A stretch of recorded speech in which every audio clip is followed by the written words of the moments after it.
Hello दोस्तों, good morning. आज हम आपके लिए लेकर आए हैं बिहार बोर्ड जो कि 2021 में जो क्वेश्चन पूछा अभी फिलहाल में जो एग्ज़ाम हुआ ना, जिसका आंसर किया है देख लीजिएगा। तो सेट आपका एफ है, यानी फर्स्ट सीटिंग आपका दिया हुआ, ठीक है। तो फर्स्ट सीटिंग का जो आंसर होगा देख आपका इस तरह से बनाना है। इसे 100 क्वेश्चन दिया हुआ है जिसमें आपको 50 ही बनाना है, ठीक है। कितना बनाना है? 50। ये 50 से ज़्यादा होगा तो कोई दिक्कत नहीं है, एक दो को ज़्यादा कीजिएगा, ज़्यादा नहीं, ठीक है। तो देखिए क्वेश्चन नंबर 1 बोल रहा आपका समीकरण 7x² - 12x + 18 = 0 के मूलों का योग एवं मूलों के गुणनफलों का अनुपात होगा। तो ये आपका आंसर होगा डी, 2:3। अब आता है क्वेश्चन नंबर 2 बोल रहा यदि द्विघात समीकरण ax² + bx + c = 0 के मूल बराबर हो तो c का मान होगा। ये आपका आंसर हो जाएगा डी, b²/4a। अब आता है क्वेश्चन नंबर 3, देखिए क्या बोल रहा। क्वेश्चन नंबर 3 बोल रहा y = 10 का आलेख कैसी सरल रेखा होगी। यानी कहने का मतलब y जो 10 होगा उसका कैसा ग्राफ बनेगा। यानी इसका जो ग्राफ बनेगा वो मूल बिंदु से ही होते हुए जाएगा, यानी इसका हो गया आंसर सी। अब आता है क्वेश्चन नंबर 4, क्या बोल रहा निम्नलिखित में कौन सा बिंदु तृतीय चतुर्थांश में स्थित है। यानी कहने का मतलब जो इसमें बिंदु दिया गया इसमें आपको बताना है कि ये कौन सा चतुर्थांश में आपका दिया गया, यानी कि तृतीय चतुर्थांश पूछ रहा आपका, यानी कि कौन सा हो जाएगा? ऑप्शन बी हो जाएगा। अब आता है क्वेश्चन नंबर 5 में बोल रहा यदि समानांतर श्रेणी का प्रथम पद ए और सारवंतर डी हो तो इसके प्रथम n पदों का योगफल होगा। यानी कि एसन बराबर आपका फॉर्मूला पूछ रहा। एसन कहने का मतलब फॉर्मूला होता है n/2 × 2a + n - 1 × d, यानी कि कहने का मतलब ऑप्शन सी। अब आता है क्वेश्चन नंबर 6। क्वेश्चन नंबर 6 बोला समानांतर श्रेणी 2, 7, 12 का 10वां पद कितना होगा। यानी कहने तो T10 आपका निकालना है। तो T10 आपका जो निकालेगा वो आपका हो जाएगा 47।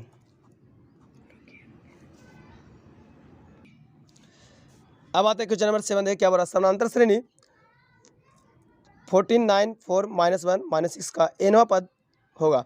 यानी ये आप सॉल्यूशन कीजिएगा तो आपका हो जाएगा ऑप्शन बी, यानी कि 19 - 5n। अब आपका आ जाएगा क्वेश्चन नंबर 6, देखिए क्या बोला समानांतर श्रेणी 2, 7, 12 का प्रथम 10 पदों का योगफल होगा। यानी कि आपको निकालना है प्रथम 10 पदों का योगफल, यानी आपका निकाल जाएगा 245, यानी ऑप्शन ए।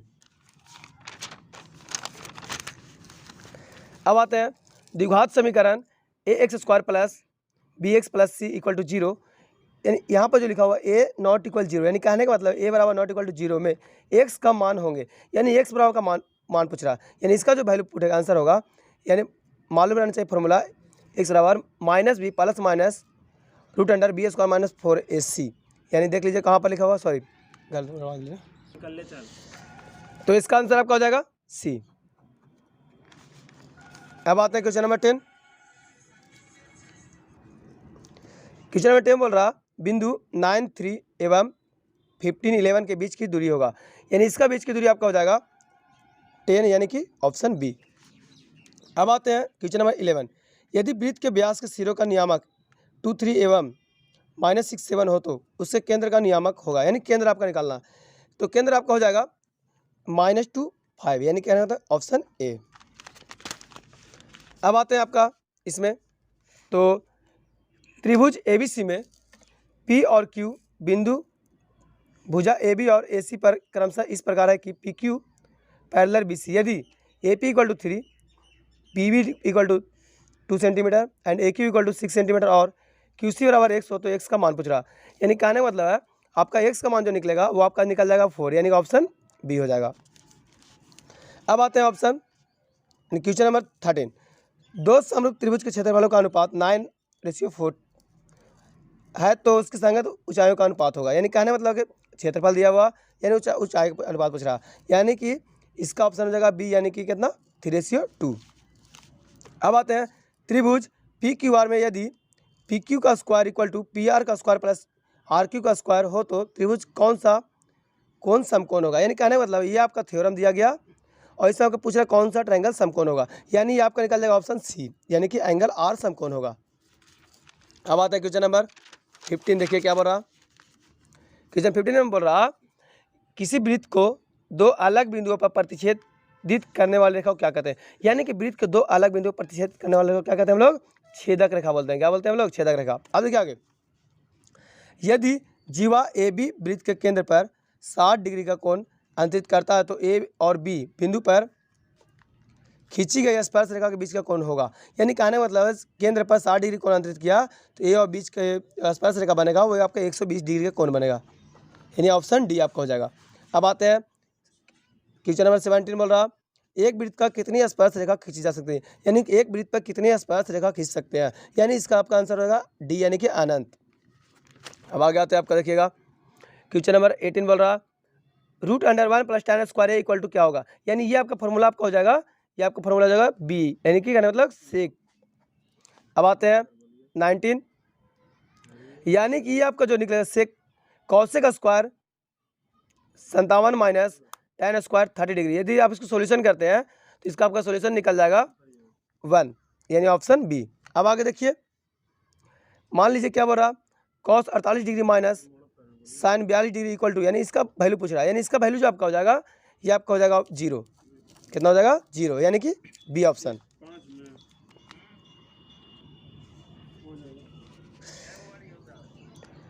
अब क्वेश्चन नंबर 21 में आते हैं, यदि tan a बराबर 4/3 है तब sin theta plus cos theta का मान पूछ रहा, यानी कहने मतलब tan a का मान दिया हुआ और sin थीटा और cos थीटा का मान पूछा, यानी इसका आपका आंसर हो जाएगा ऑप्शन सी, यानी कहने मतलब 7/5। अब आते हैं question number 22, cos theta minus cot theta equal cos theta minus cot theta का होल स्क्वायर इक्वल टू, यानी इसका सॉल्यूशन पूछ रहा, यानी इसका सॉल्यूशन आप कीजिएगा तो आपका इसका सॉल्यूशन आ जाएगा बी, यानी ऑप्शन बी आ जाएगा, यानी कि 1 - cos थीटा बटा 1 + cos थीटा। अब आते हैं क्वेश्चन नंबर 23, देखिए क्या बोल रहा, कह रहा आर त्रिज्या वाले वृत्त के थीटा कोण वाले त्रिज्याखंड के संगत चाप की लंबाई होगी, यानी कि थीटा आपका, यानी कोण आपका थीटा दिया हुआ और त्रिज्या आर दिया हुआ, यानी उसमें पूछा चाप की लंबाई पूछा, यानी चाप की लंबाई आपका हो जाएगा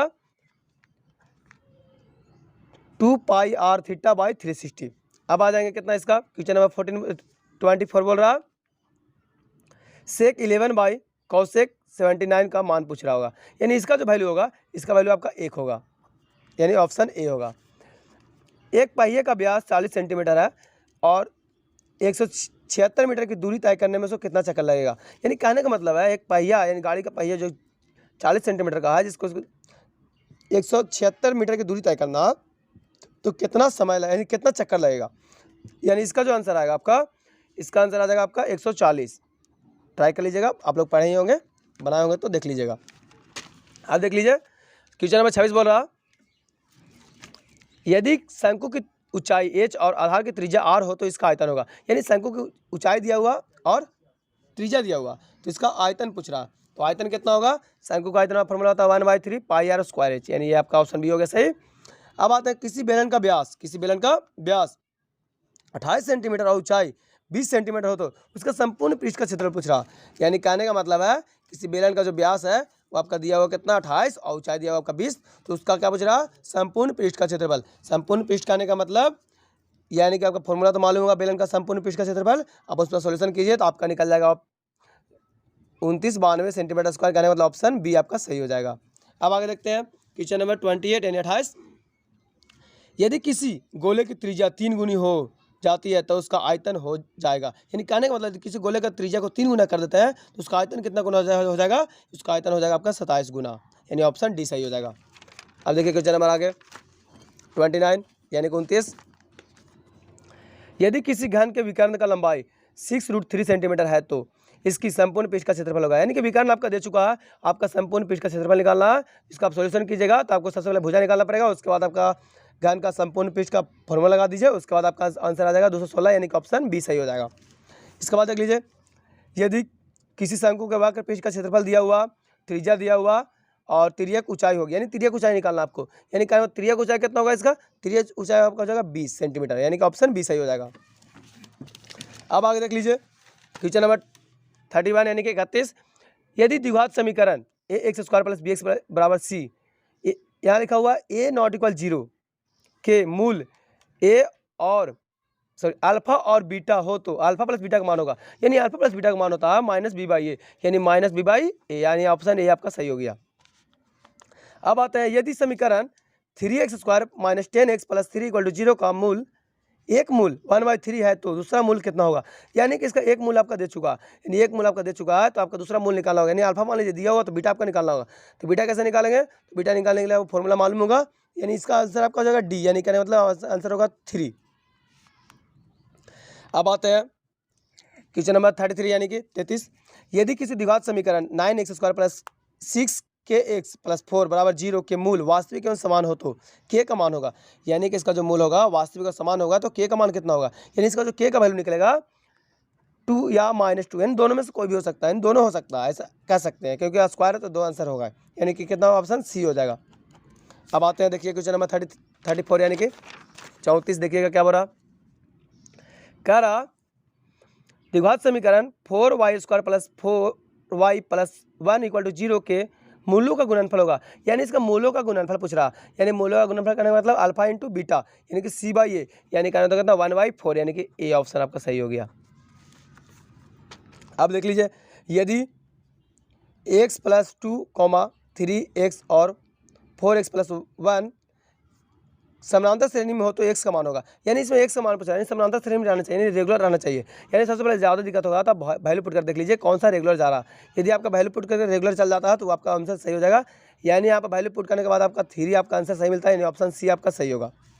आप देख लीजिए क्वेश्चन नंबर 36 क्या बोल रहा, समानांतर श्रेणी 0, -4, -8, -12 का सार्वंतर कितना होगा, यानी इतना का सार्वंतर पूछा, यानी इतना का सार्वंतर हो जाएगा आपका -4, यानी ऑप्शन सी। आप देख लीजिए क्वेश्चन नंबर 37 कह रहा समानांतर श्रेणी 14, 9, 4 -1 -6 का 12वां पद है, यानी कि इसको 12 पद निकालना है, यानी कि T12 निकालना है। ये आप निकालिएगा तो आपका निकल जाएगा -41, यानी कि बी ऑप्शन सही हो जाएगा। अब देखिए आगे क्वेश्चन नंबर 38। यदि किसी समानांतर श्रेणी का प्रथम पद 13 है और सार्वंतर -4 है हो तो इसके प्रथम 10 पदों का योगफल होगा, यानी कि 10 पदों का योगफल निकालना है, S10 निकालना। S10 निकालने के लिए आप लोग फॉर्मूला पढ़े होंगे, तो देख लीजिएगा यहाँ पर क्या बोल रहा, तो यहाँ पर आपका निकल जाएगा, जो आंसर निकलेगा आपका -50 निकलेगा, यानी कि ऑप्शन बी सही हो जाएगा। अब देख लीजिए 39 यानी कि YH पर बिंदु जिसकी बिंदु 42 से दूरी 5 है तो निम्नलिखित में कौन सा होगा, यानी कि 4 और 2 के बीच की दूरी 5 है, यानी कि YH पर बोल रहा, तो इसका आप निकालिएगा आंसर, तो इसका आंसर आपका निकल जाएगा कितना, ऑप्शन बी, यानी कि 0 से लेकर -1, कितना निकल जाएगा 0 से लेकर -1। ठीक है, अब देख लीजिए आगे क्वेश्चन नंबर 40 यानी कि 40। आपका 40 क्वेश्चन बोल रहा, यदि R 5 और 6 बिंदुओं A 6, 5 एवं B 4y को मिलाने वाले रेखाखंड ए बी का मध्य बिंदु हो तो, यानी R जो है इन दोनों का मध्य बिंदु है, यानी कि इसका मध्य बिंदु है तो y का मान पूछ रहा, यानी कि मध्य बिंदु निकालने के लिए फॉर्मूला आप लोग पढ़े होंगे, तो देख लीजिएगा इसका जो आंसर हो जाएगा आपका कितना, इसका आंसर हो जाएगा आपका 7, यानी ऑप्शन बी सही हो जाएगा। अब देख लीजिए संख्या 2.13, 113, 113, यानी ये आपका कैसी संख्या होगा, ये पूछ रहा कैसी संख्या होगा, ये आप लोग पढ़ते आ रहे होंगे, यानी ये कैसा होगा, हो गया अपरिमेय संख्या होगा, यानी ऑप्शन सी सही होगा। अब देख लीजिए क्वेश्चन नंबर 42, यानी सहवाद संख्या का मसा जो होता है 1 होता है। ठीक है, यानी थोड़ा सा कन्फ्यूजन था, तो देख लीजिए तो आप सबका आंसर हो जाएगा ऑप्शन बी, देख लीजिएगा थोड़ा। अब आते हैं क्वेश्चन नंबर 43, क्या बोल रहा, 43 बोल रहा, यदि एम एक धनात्मक पूर्णांक हो तो धनात्मक विषम पूर्णांकों का रूप होगा, यानी कि एम जो है धनात्मक विषम यानी धनात्मक पूर्णांक है, यानी कहना मतलब पॉजिटिव नंबर है और उसका विषम पूर्णांक पूछ रहा है, यानी कि विषम इसमें कौन सा रूप होगा, यानी ऑप्शन आपका सी हो जाएगा, यानी कि 4m + 1, यानी आप वैल्यू पुट कीजिएगा m = 1 2 3 4, तो आपका विषमी संख्या आएगा। अब आते देखिए क्वेश्चन नंबर 44, रैखिक बहुपद के शून्यक की संख्या होती है, यानी कि रैखिक कहने होता है एक घात, यानी एक घात बहुपद का जो शून्यक होता है आपका 1 होता है, यानी कि आपका हो जाएगा ऑप्शन बी सही हो जाएगा। अब देख लीजिए 45 कह रहा कि 2x² - 3x - 5 का एक शून्यक है, यानी इतना का एक शून्यक कौन होगा, यानी इतना का जो शून्यक पूछ रहा है, यानी एक शून्यक इसमें दिया हुआ, इसको खोजना आपको एक शून्यक कौन सा होगा। यदि आपको ज़्यादा परेशानी होता है वैल्यू पुट कर देख लीजिएगा मेरा 0 कौन सा मिला, यानी आप वैल्यू पुट कर देखिएगा तो आपका आंसर आ जाएगा -1, यानी ये आपका एक शून्यक दिया हुआ है यहाँ पर, देख लीजिएगा। अब देखिए आते हैं क्वेश्चन नंबर 46, कह रहा कि यदि पी एक्स बराबर क्यू एक्स इंटू जी एक्स, यानी पी एक्स बराबर दिया हुआ क्यू एक्स इंटू जी एक्स और पी एक्स का घात दिया हुआ 6 और जी एक्स का घात 2 दिया हुआ था, किसका पूछ रहा? P x by Q x का घात होगा, यानी कि जो आपका दिया हुआ उसका सोल्यूशन कीजिएगा, आपका सोल्यूशन निकल जाएगा 4। कितना निकल जाएगा? 4, देख लीजिएगा, यानी ऑप्शन ए सही हो जाएगा। ठीक है, अब आते हैं, देख लीजिएगा, गलती हो गई यार, करना पड़ेगा। क्वेश्चन नंबर 46 बोल रहा है यदि पी एक्स बराबर क्यू एक्स इंटू जी एक्स हो तो पी एक्स का घात 6 और जी एक्स का घात 2 हो तो, यानी P x by Q x का घात होगा, यानी इतना बाई इतना घात कितना होगा, यानी इतना बाई इतना घात आपका हो जाएगा ऑप्शन नंबर सी, यानी कि ऑप्शन हो जाएगा आपका क्वेश्चन हो जाएगा 3। यहाँ पे बोलने में कन्फ्यूजन हो गया था, आपको बोलना चाहिए 3, बोल दिया 4, तो इसीलिए आपका ऑप्शन सी हो जाएगा सही, यानी कि क्वेश्चन नंबर आंसर इसका हो जाएगा 3। आप देख लीजिए 47, बहुपद 6x² माइनस 11x प्लस 3 के शून्यकों का योग होगा, यानी इसका शून्यकों का योग होगा, यानी कि अल्फा प्लस बीटा यानी कि माइनस बी बाई ए, यानी कि 11/6, यानी 11/6 ऑप्शन सी आपका सही हो जाएगा। अब आते हैं, देख लीजिएगा, 2 चर एक्स वाई में समीकरण x plus B Y plus C बराबर 0 के वास्तविक संख्या के समूह में कितने हल होंगे, यानी इसका पूछा कि रैखिक समीकरण दिया हो इसका कितना हल होगा, यानी इसका जो आंसर होगा इसका 2 आंसर होगा, यानी कि कितना होगा? बी, यानी ऑप्शन सही बी सही होगा। अब देख लीजिए क्वेश्चन नंबर 49 कह रहा रैखिक समीकरण का युग्म कितना 2x प्लस 3y बराबर 5 एवं 4x प्लस 6y बराबर 15 के कितने हल होंगे, यानी इसमें कितना हल होगा, यानी आपको देखना है इसका जो आंसर होगा कैसा हल होगा, यानी कितना हल होगा, इसका आंसर जो है कोई हल नहीं होगा, यानी समानांतर होगा। क्या होगा? समानांतर होगा। आप देख लीजिएगा, पढ़े होंगे तो देख लीजिएगा। ठीक है, अब देखिए क्वेश्चन नंबर 50 बोल रहा यदि रैखिक समीकरणों का युग्म संगत है तो उनके द्वारा निरूपित रेखाओं कैसी होती है, यानी संगत रहेगा तो उसका कैसा दर्शाएगा, यानी वो दर्शाएगा प्रतिच्छेदी और समानांतर, यानी प्रतिच्छेदी और संपाती, तो यानी ऑप्शन डी आपका सही होगा। देख लीजिएगा, प्रतिच्छेदी या संपाती दोनों में से कोई भी हो सकता है, यानी संगत रहेगा तब।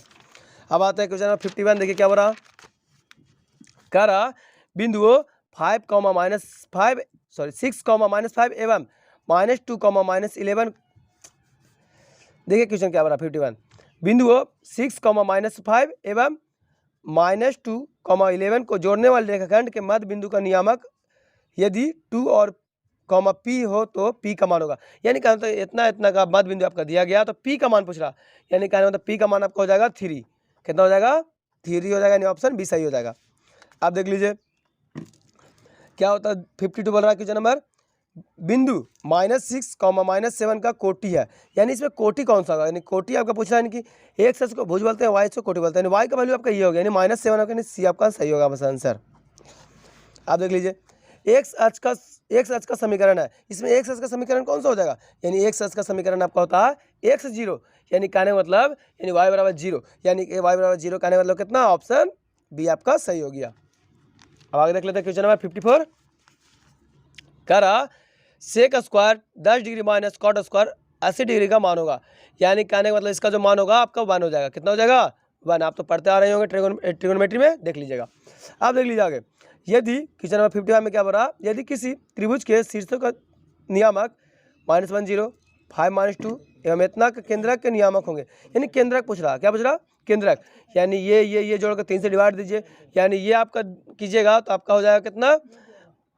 बी ऑप्शन सही होगा, यानी कि 4 और 0 ऑप्शन सही हो जाएगा। अब आगे देख लीजिए कितना क्वेश्चन नंबर 56, यदि वृत्त की त्रिज्या 7 सेंटीमीटर हो तो उस वृत्त की परिमिति होगी, यानी कहने मतलब किसी वृत्त का त्रिज्या आपका दिया हुआ तो उस वृत्त की परिमिति कितना होगा, यानी आप परिमिति निकाल लीजिएगा, इसका परिमिति आपका हो जाएगा कितना? 36, कहने मतलब ऑप्शन ए सही आपका सही हो जाएगा। तो आते हैं अगला क्वेश्चन 57 में क्या बोल रहा, किसी वृत्त पर बा बिंदु से कितनी स्पर्शरेखा खींची जा सकती है, यानी कहने का मतलब है किसी वृत्त पर बा बिंदु से कितने स्पर्शरेखा हम लोग खींच सकते हैं, यानी 2, यानी कितना आंसर होगा आपका? ऑप्शन बी सही हो जाएगा। आप देख लीजिए 1 + cot स्क्वायर थीटा का मान कितना होता है? 1 + cot स्क्वायर थीटा का मान होता है कितना होता है बाबू? तो इतना देख लीजिएगा cosec स्क्वायर थीटा, यानी ऑप्शन सी सही हो जाएगा। अब आपका ये तो पढ़ते आ रहे होंगे, इसका ऑप्शन कितना होना चाहिए? इसका ऑप्शन होना चाहिए यानी कि डी ऑप्शन, यानी कि 1 आंसर होना चाहिए। कैसे? tan 10 degree into tan 15 degree into tan 75 degree into tan 80 degree. इसको आप सोल्यूशन कर लीजिएगा तो आपका आंसर हो जाएगा डी, यानी कि 1 आंसर हो जाएगा। यानी अब आते हैं क्वेश्चन नंबर 60। देखिए क्या बोला, यदि tan थीटा बराबर √3 तब सेक थीटा का मान होगा। यानी tan थीटा का मान आपका √3 दिया हुआ तो सेक थीटा का मान कितना होगा, सेक थीटा का मान आपका हो जाएगा 2, यानी कि ऑप्शन डी सही हो जाएगा। अब आते हैं क्वेश्चन नंबर 61 में क्या बोल रहा, क्वेश्चन नंबर 61 बोल रहा किसी वृत्ताकार क्षेत्र की परिधि आपका दिया हुआ और मीटर परिधि आपका 4 मीटर हो तो उसकी त्रिज्या होगी। यानी कहने का मतलब है किसी वृत्ताकार क्षेत्र जो दिया हुआ उसका परिधि आपका 4 पाई दिया हुआ तो उसका त्रिज्या कितना होगा, यानी इसका त्रिज्या आपका हो जाएगा 2 मीटर, यानी कहने का मतलब ऑप्शन बी सही हो जाएगा। अब आते हैं क्वेश्चन नंबर देखिए 62 क्या बोला, 6 सेंटीमीटर त्रिज्या वाले अर्धवृत्त की कुल परिमिति होगी। यानी कि इसमें आप दो तरह से आंसर सही होगा, यदि आप दोनों में से कोई बनाते हैं तो आपका सही हो सकता है, लेकिन हाँ यहाँ पर बात कर दिया कुल परिमिति। यानी आप लोग पढ़ते आ रहे होंगे, हम लोग अर्ध परिमाप का फॉर्मूला पढ़े पाई आर, और एक फॉर्मूला पढ़ते हैं हम लोग पाई आर प्लस डी। यानी ये दोनों फॉर्मूला पर ट्राई कीजिएगा तो आपका ये और ये दोनों आंसर आ रहा है, लेकिन यहाँ पर पूछ लिया कुल परिमिति, कहने का मतलब आपका ये ऑप्शन सही हो जाएगा, यानी कि ये फॉर्मूला लगाइएगा, ठीक है, यानी ऑप्शन बी सही होगा 62 का। अब आते हैं क्वेश्चन नंबर 63 क्या बोला देखिएगा, कह रहा 21 सेंटीमीटर त्रिज्या वाले वृत्त के उस चाप की लंबाई क्या होगी जो वृत्त के केंद्र पर 60 डिग्री कोण अंतरित करता है। यानी कि कहने का मतलब है 21 सेंटीमीटर त्रिज्या दिया हुआ है, इसको चाप की लंबाई ज्ञात करना है जो कितना डिग्री कोण अंतरित करता है केंद्र पर 60 डिग्री का। यानी इसका जो आपका आंसर हो जाएगा 22 सेंटीमीटर, यानी कि ऑप्शन बी सही हो जाएगा। अब देखिए क्या बोला, दो घनों में के आयतनों का अनुपात 1:27 है तो उसके पृष्ठीय क्षेत्रफलों का अनुपात होगा। यानी दो घन है जिसका आयतनों का अनुपात कितना दिया हुआ 1:27, आयतन दिया हुआ तो उसका पृष्ठीय क्षेत्रफल पूछ रहा, यानी इसका पृष्ठीय क्षेत्रफल कितना हो जाएगा 1:9 हो जाएगा, यानी ऑप्शन सी सही हो जाएगा। अब आते हैं देख लीजिए क्वेश्चन नंबर 65, एक बेलन जिसकी आधार की त्रिज्या 80 सेंटीमीटर है, ऊंचाई 20 सेंटीमीटर है के संपूर्ण पृष्ठ का एवं वक्र पृष्ठ क्षेत्रफल का अनुपात होगा। यानी कि आपको संपूर्ण एवं वक्र पृष्ठ क्षेत्रफल का अनुपात निकालना है, उसके लिए आप फॉर्मूला आपको याद रहना चाहिए। यदि फॉर्मूला याद रहेगा तो आपको आसानी से बन जाएगा, यानी इसका आंसर आपका हो जाएगा 5:1, यानी ऑप्शन डी सही हो जाएगा। अब आते हैं क्वेश्चन नंबर 66, कह रहा 8, 7, 12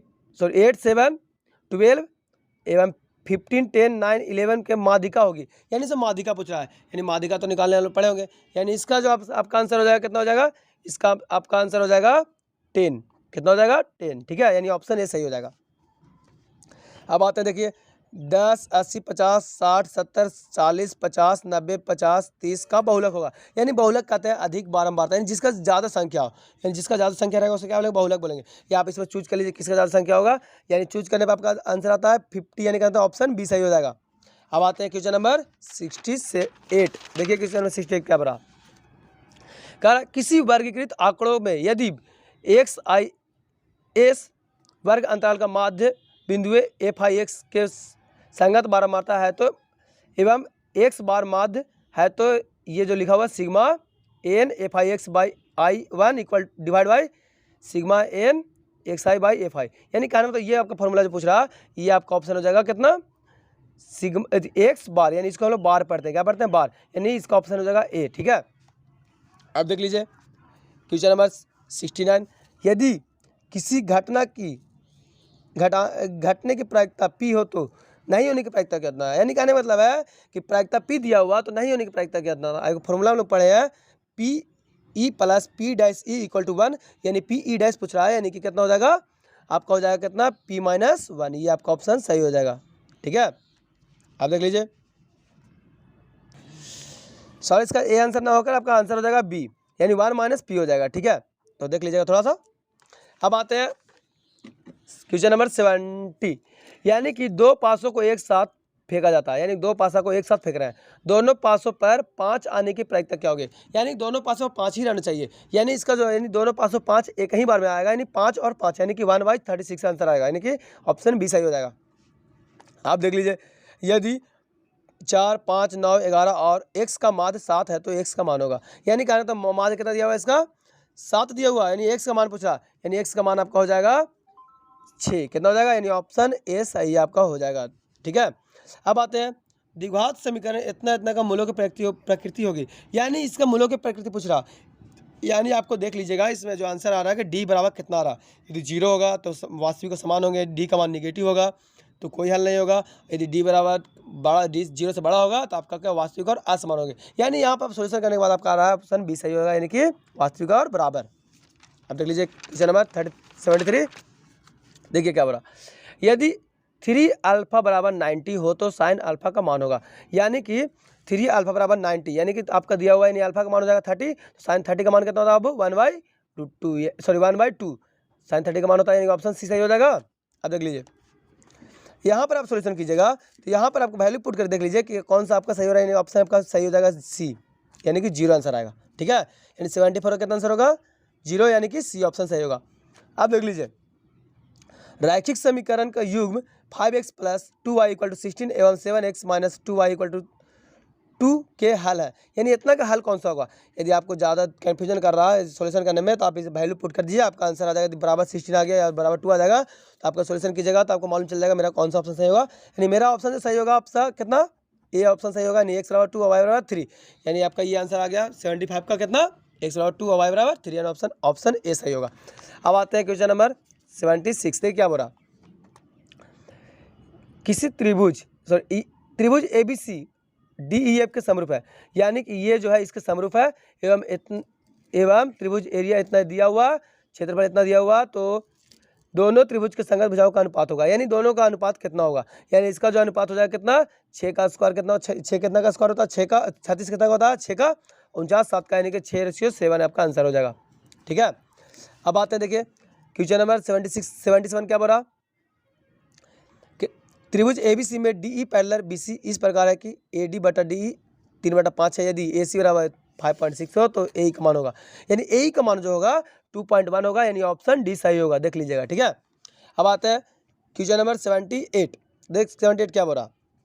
10 सेंटीमीटर त्रिज्या वाले किसी वृत्त की एक जीवा केंद्र पर समकोण अंतरित करती तो उस जीवा की लंबाई होगी। यानी कि कहने का मतलब है कोई वृत्त है जिसका केंद्र पर समकोण अंतरित करता है। ठीक है, जीवा जो है, अब बोल रहा है जीवा की लंबाई पूछ रहा, यानी जीवा की लंबाई हो जाएगा कितना 10√2 सेंटीमीटर, यानी ऑप्शन सी सही हो जाएगा। देख लीजिएगा। ठीक है, अब आते हैं अगला क्वेश्चन 79, कह रहा कि cos 60 डिग्री इंटू cos 30 डिग्री minus sine 60 degree into sine 30 degree का मान होगा। यानी आपको वैल्यू याद होगा, वैल्यू पुट कर लीजिएगा, वैल्यू पुट करने के बाद आपको सोल्यूशन आपको मन चल जाएगा, यानी इसका ऑप्शन कितना हो जाएगा 0, यानी कि कितना ऑप्शन सी। ठीक है, अब आते हैं अगला क्वेश्चन 80, रैखिक समीकरण में चर घात की संख्या होगी, यानी रैखिक समीकरण में चर कितना घात होगा, यानी चर में कितना घात होगा, यानी कितना घात होगा चर में, यानी एक चर करने का मतलब एक घात, यानी कि कितना आंसर हो जाएगा 1 हो जाएगा, यानी ऑप्शन ए सही होगा। ठीक है, अब आते हैं निम्नलिखित में कौन सा अपरिमेय संख्या नहीं है, यानी कि इसमें परिमेय संख्या पूछ रहा, क्या पूछ रहा परिमेय संख्या, तो ये अपरिमेय है, ये अपरिमेय है, ये अपरिमेय है, लेकिन तो ये क्या हो जाएगा फिर ये परिमेय ऑलरेडी हो जाएगा। ठीक है, देख लीजिएगा, यानी ऑप्शन डी सही हो जाएगा। अब आता है अगला क्वेश्चन नंबर 82, यदि अल्फा और बीटा द्विघात बहुपद x² - 3x + 5 के शून्यक हो तो अल्फा प्लस बीटा का मान होगा। यानी इतना का शून्यक ऑलरेडी दिया हुआ तो अल्फा प्लस बीटा का मान कितना होगा -y, यानी कि माइनस प्लस, यानी कि कितना 3, यानी ऑप्शन ए सही हो जाएगा। ठीक है, द्विघात बहुपद x² + 1/6x - 2 के शून्यक होंगे, यानी कहने का मतलब इतना का शून्यक पूछ रहा, क्या पूछ रहा शून्यक। यदि अभी बताएं हम, यदि शून्यक पूछता 4 ऑप्शन दिया हो उसका वैल्यू पुट कर देख लो कितना आंसर होगा, यानी इसका आंसर कितना हो जाएगा -3/2, 4/3, यानी कि ऑप्शन बी सही हो जाएगा। ठीक है, अब आते हैं अगला क्वेश्चन 84, देखिएगा कह रहा अगला 84 क्वेश्चन में, यदि दो संख्याओं का गुणनफल 21, 66 है एवं उसका मासा आपका दिया 19 तो लसा क्या होगा। यानी कि मासा दिया हुआ और दो संख्या गुणनफल दिया हुआ है, इसे डिवाइड दीजिए, इसे डिवाइड देने के बाद आपका आ जाएगा कितना, इसे आपका डिवाइड देने के बाद शायद आपका आ जाएगा 114, यानी कि ऑप्शन सी सही हो जाएगा। ठीक है, यानी डिवाइड दीजिएगा तो आपका मालूम चल जाएगा 114 आ जाएगा। ठीक है, अब आगे देखते हैं क्वेश्चन नंबर 85, तो 85 आपका बोल रहा, यदि बहुपद px का गुणनखंड x + 1 हो तो px का शून्यक होगा, यानी शून्यक पूछ रहा है, वैल्यू पुट कर देख लो कौन सा आंसर सही होगा, शून्यक आ जाएगा 0 हो जाएगा तो आपका सही आंसर हो जाएगा, यानी कि आपका 0 कितना बनेगा -1 पर, यानी ऑप्शन ए सही हो जाएगा। ठीक है, अब आगे देखिएगा समीकरण का निकाय 6 - 2y + 9 = 0 और 3x - y + 12 = 0 का आलेख दो सरल रेखाओं जिससे, यानी इसमें पूछा है कैसा होगा, यानी कि इसका आपका कितना हल होगा, समानांतर होगा, संपाती होगा, कोई भी हल नहीं होगा। यानी देख लेते हैं कि मेरा कौन सा हल होगा। यानी इसका आंसर जो आपका कितना, यानी आपको सोल्यूशन आपको आता होगा तो यानी इसका आंसर कितना हो जाएगा, यानी इसका आंसर आएगा बी, यानी कि समानांतर। क्या आएगा, समानांतर। ठीक है, यानी कि ऑप्शन बी सही होगा।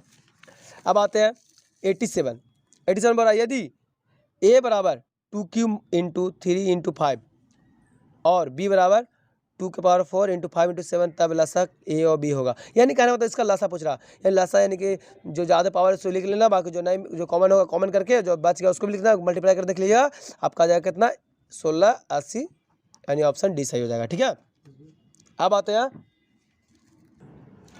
अगला क्वेश्चन, आते हैं क्वेश्चन नंबर 88। किसी द्विघात बहुपद के शून्यक यदि 5 एवं -3 है तो द्विघात बहुपद होगा। यानी शून्यक अल्फा बीटा दिया हुआ है, यानी इसका कितना हो जाएगा, इसका आंसर हो जाएगा, आपका आंसर हो जाएगा सी, यानी कहने मतलब कितना x² - 2x - 15। ठीक है, यानी देख लीजिएगा, यानी ऑप्शन सी सही हो जाएगा। अब आते हैं क्वेश्चन नंबर 89। क्वेश्चन नंबर 89 बोल रहा, समानांतर श्रेणी -10 -6 -2 का सारवंतर होगा। यानी इतना का सारवंतर पूछ रहा, यानी इतना का सारवंतर कितना हो जाएगा 4, यानी कि ऑप्शन बी सही हो जाएगा। ठीक है, अब आते हैं क्वेश्चन नंबर 90। निम्नलिखित में कौन द्विघात समीकरण नहीं है। इसमें द्विघात समीकरण नहीं पूछ रहा, यानी द्विघात समीकरण को नहीं, आपका सी ये हो जाएगा, यानी ये आपका सोल्यूशन कीजिएगा तो द्विघात समीकरण नहीं है, यानी ऑप्शन सी सही हो जाएगा। अब आते हैं अगला क्वेश्चन 91, यानी 7 3 5 8 6 10 9 12 का माध्यिका है। यानी इसमें माध्यिका पूछ रहा है, यानी माध्यिका कितना होगा, इसका माध्यिका कितना हो जाएगा, तो ट्राई करके देख लीजिएगा, इसका माध्यिका आपका आ जाएगा 7.5, यानी ऑप्शन बी सही हो जाएगा। ठीक है, अब देख लीजिए, यानी कि इसमें आपका क्वेश्चन नंबर 92 बोल रहा 3 9 3 4 7 2 9 6 7 9 9 का बहुलक होगा। इसमें बहुलक पूछ रहा, क्या पूछ रहा, बहुलक। तो बहुलक कितना हो जाएगा, इसका आपका बहुलक हो जाएगा कितना, देख लीजिए, किसका ज़्यादा संख्या, इसका ज़्यादा संख्या आपका हो जाएगा कितना, डी, यानी कि 9 ज़्यादा बहुत बार आया हुआ है, यानी कि 9 रिपीट हो रहा है बार बार, देख लीजिएगा 9 ज़्यादा संख्या में है, इसलिए ऑप्शन डी सही हो जाएगा। अब आता है अगला क्वेश्चन 93 में निम्नलिखित में कौन सी आभास संख्या है। यानी से आभास संख्या पूछ रहा है, यानी कि आभास संख्या मालूम है ना किसको बोलते हैं हम लोग, आभास संख्या बोलते हैं जो 1 से कटे और अपने आप से कटे, यानी 13। ठीक है, यानी ऑप्शन सी सही हो गया। अब आते हैं अगला क्वेश्चन, यदि किसी बारंबारता का सारणी का माध्य दिया हुआ और माध्यिका दिया हुआ तो बहुलक होगा। यानी हम लोग पढ़े होंगे फॉर्मूला, बहुलक बराबर क्या होता है 3 माध्य माध्यक -2 माध्य। ठीक है, यानी इसका सॉल्यूशन कीजिएगा, इसका आपका सॉल्यूशन करने के बाद शायद आपका आ जाएगा कितना, तो आपका आ जाएगा कितना 9.2, यानी कि आपका निकल गया ऑप्शन सी सही हो जाएगा। ठीक है, अब आते हैं अगला क्वेश्चन नंबर 95।